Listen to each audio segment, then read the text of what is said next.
Bonjour les amis, il y a longtemps que j'ai pas mis sa torgnole à une de mes têtes de Turc préférées, Jean-Luc Mélenchon, celui que des méchants de riposte laïque appellent Rachid Mélenchon, on ne sait pas trop pourquoi. Alors je lui ai consacré quand même, c'est quelqu'un d'important, je lui ai consacré un chapitre complet je lui avais déjà consacré un chapitre dans mon livre « Et la gauche devint la putain de l'islam ».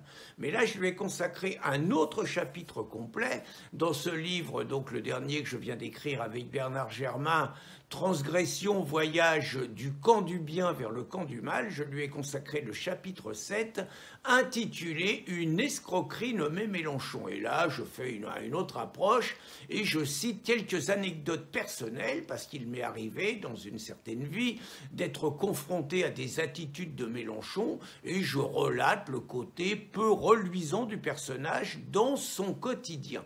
De temps en temps, peut-être pas tout le temps, mais en tout cas, moi, j'y étais confronté et j'en informe les lecteurs. Une bonne façon de vous encourager à acheter le livre.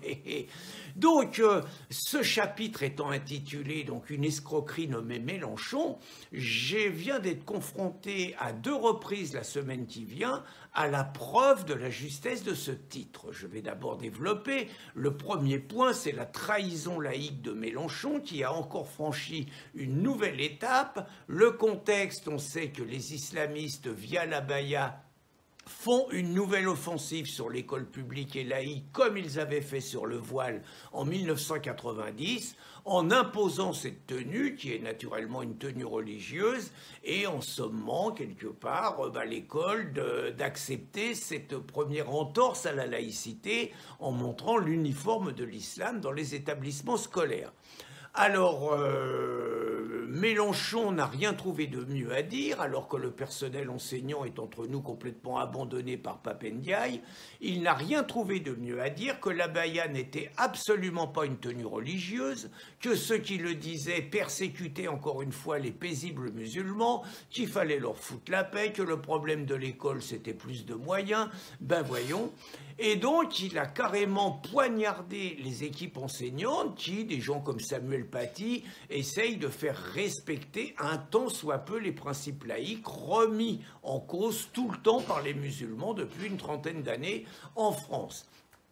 Et donc, Jean-Luc Mélenchon, ce faisant, remercie les musulmans qui ont majoritairement voté pour lui, remercie les musulmans qui, grâce à qui il a aujourd'hui 80 députés LFI et 150 députés NUPES, et que sa manière de se soumettre à l'islam, c'est quelque part de trahir la laïcité, lui qui avait fait son fonds de commerce de la défense d'une laïcité qui ciblait essentiellement la religion catholique.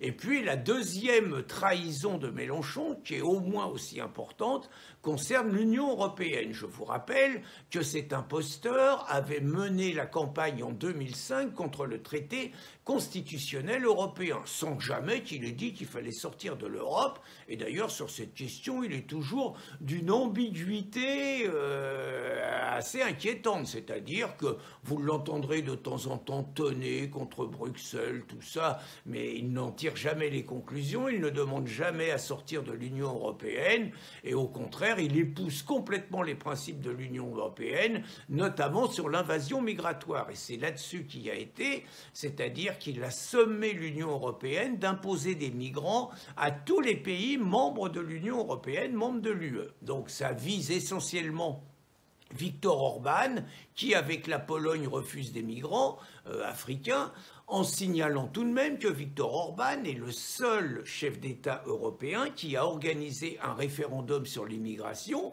et qui l'a gagné, c'est le seul. Alors que Mélenchon se réclame, lui, de la défense des référendums quand il s'agit de la question des retraites, où il demandait aux Français de voter, je ferai remarquer que la logique de Mélenchon signifierait, en admettant qu'on fasse un référendum et que la France vote contre la retraite à 64 ans, qui prépare la retraite à 67 ans, eh bien Mélenchon donne les conditions par son imbécilité et son immigrationnisme aveugle à l'Union européenne de foutre en l'air le référendum des Français en expliquant que c'est l'Union européenne qui décide de la politique sociale. Vous voyez un petit peu l'intelligence du zozo, mais c'est quand même la preuve que son immigrationnisme fou l'amène quelque part à sabrer l'État-nation, à mettre fin à la France qu'il détruit quotidiennement par la politique, les propos, les revendications qui sont les siennes. Donc la politique, les discours de Mélenchon consisteraient à mettre en place une Europe fédérale et à abroger totalement l'État-nation France et le peu de souveraineté qu'il lui reste. Voilà donc la preuve, deux nouvelles preuves, que Jean-Luc Mélenchon est une escroquerie et qu'il n'est qu'un laquais de Macron et un valet des européistes et des mondialistes, ce que les habitués de cette chaîne savaient déjà. Bonne journée les amis.